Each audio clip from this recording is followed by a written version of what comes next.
Welcome to the WRAL Daily Download. I'm Jack Hagel. Special education advocates are rallying around a new proposal in North Carolina. It's a plan from state education officials that would change how services for students with disabilities are funded in the state. Right now, the state provides the same amount for every student, regardless of disability. WRAL education insider Emily Walkenhosrt has been reporting on what would change under the plan and how state lawmakers factor in. Emily, welcome back. Glad to be here. Emily, I want to start with some basics. How does the state currently fund services for students with disabilities? Well, so there are a couple of main components to how they do this. So, they do set aside the same amount of money for each student, regardless of their disability. This year, that's about $5,300. So that's one main component.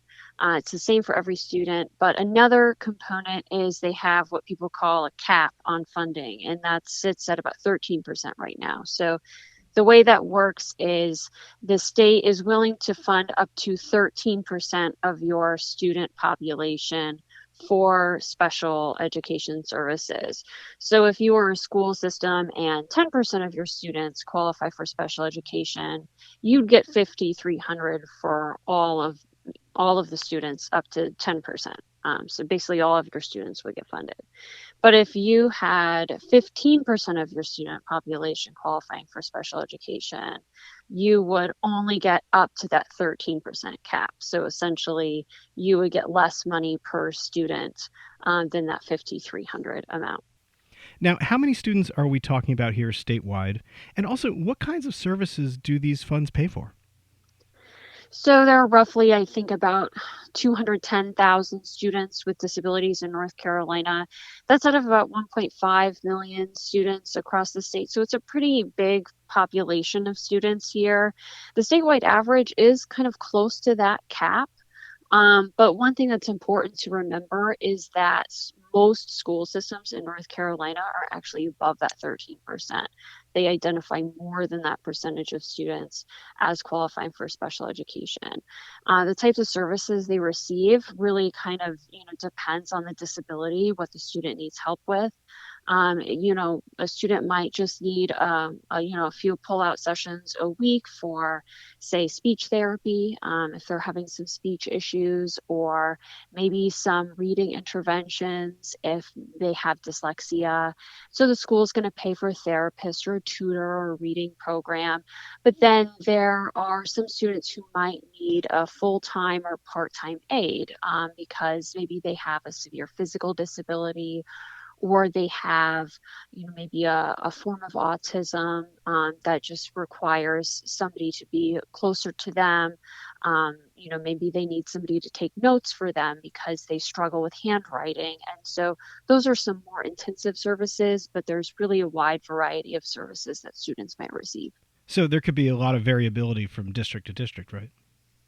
Right, and student to student, especially the smaller the district or school is. So charter schools are also funded this same way, and they're very small schools. So if you had just a couple of kids with severe disabilities, you could see your cost per student essentially rise quite a bit more at that school just because of a few students who happen to need a full-time aide.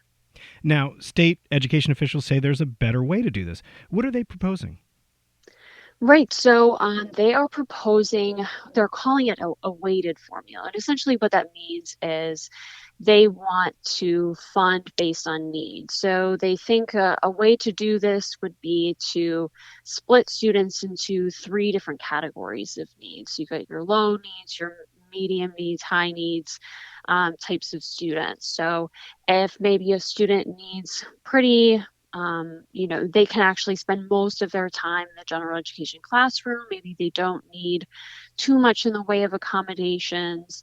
They might receive probably less than that $5,300 based on, their need. But then if you have students with severe physical disabilities who need more maybe they need an aide or they need to be kept in a separate classroom for more of the day. And so maybe you need more instructional assistance or, whatnot to help students who have more severe disabilities. Those students would end up receiving more money. And they also recommend removing this cap of 13% so that they can ensure schools and school systems that are above that 13% can still get what they need. Let's take a quick break. When we come back, we'll hear what disabled rights advocates have to say about the proposal and why state lawmakers are involved. Stick around.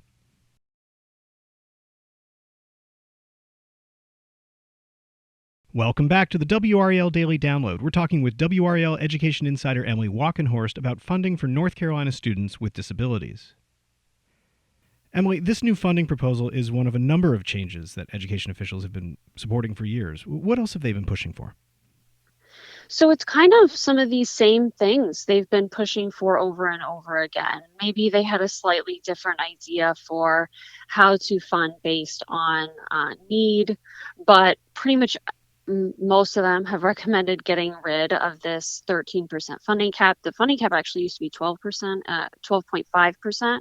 It was 12.5%, I think, for around 30 years, up until very recently. But recently, lawmakers codified the 13% cap into law. So lawmakers have been very set on this cap for a long time, but basically since the 90s, people have recommended, experts, outside groups have said, there needs to be more money for special education and they should consider getting rid of the cap. Now, you report that they seem more optimistic this time around. Why is that? So it's a very cautious optimism. Basically, advocates see the current proposal as being a farther step forward than what they've had before. Lawmakers themselves had funded back in the 2021 budget, the one that was um, uh, passed in late 2021. They approved some $27,500 to go toward a consultant, and that consultant would study funding and they'd make recommendations, and then the Department of Public Instruction would ultimately submit a proposal of how to do things differently to lawmakers. So lawmakers themselves were behind that measure, and so now they're getting basically what they ordered, and that isn't totally new. Lawmakers have commissioned studies on this in the past, but something that is a little bit different is that this time around, lawmakers have also recently raised that cap from 12.5% to 13%. And that cap was in place at 12.5% for decades until recently being moved. So there's some signs of progress. There seems to be a growing acknowledgement among some lawmakers that something needs to change in special education in North Carolina. But lawmakers have gotten recommendations before, Democrats and Republicans in charge. It didn't matter who, and they haven't always acted on them. So we'll kind of see what happens. And we talked earlier about how these funds can get diluted if you have a high concentration of students with disabilities. You spoke with one mom who has seen firsthand what adequate funding can do for students. What did you learn from her? Right. So Susan Book, she is very vocal about her experience, which was very trying throughout her son's elementary experience. So basically, her son, Emerson, he has autism, and he basically has a lot of challenges. He does struggle with handwriting.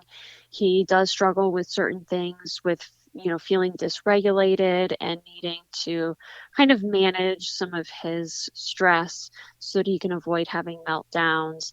And basically, he went to three different elementary schools, and they had different experiences at all three of them, with maybe feeling the staff was trained but didn't have the resources to help, or they did have the resources but not the training. And then ultimately, she ended up at a school where the PTA had raised funds for additional instructional assistance, since there were more adults in the school to help with needs as they arose. So the school they had the training, kind of had the resources, and that's when things really finally started to click for her son, to where he could start adjusting and enjoying school again.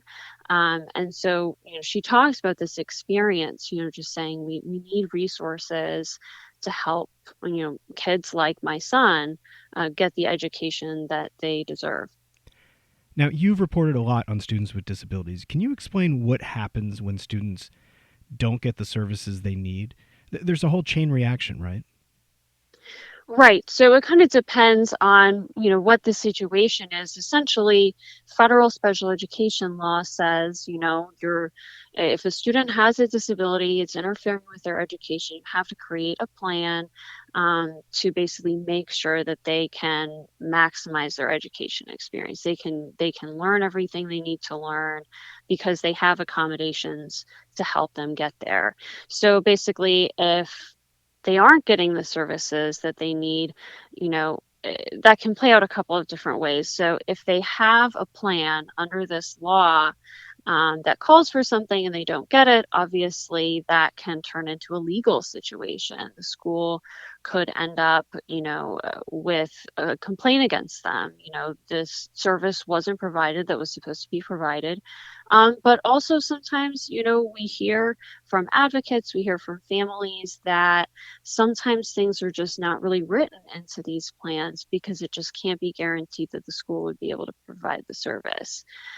So, we kind of see some challenges to schools even being able to commit to services sometimes, just is what we hear from a lot of parents.